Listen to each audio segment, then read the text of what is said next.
আগামীকাল থেকে ঢাকার ২ সিটি কর্পোরেশনে ১৩টি স্পটে ডিম বিক্রি শুরু হবে বলে জানিয়েছেন ভোক্তা অধিকার সংরক্ষণ অধিদপ্তরের মহাপরিচালক মোহাম্মদ আলিম আক্তার খান।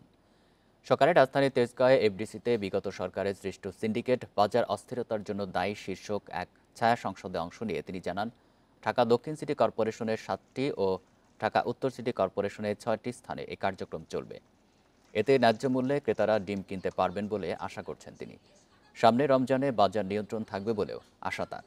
বাজার সিন্ডিকেট ভাঙতে সরকারের সুশাসন দরকার বলেও মনে করেন ভোক্তা অধিকার সংরক্ষণ অধিদপ্তরের মহাপরিচালক। ভোক্তার অধিকার নিশ্চিতে যে কাজ করা প্রয়োজন অধিদপ্তর তা পরিপূর্ণভাবে করতে পারেনি বলেও স্বীকার করেন তিনি।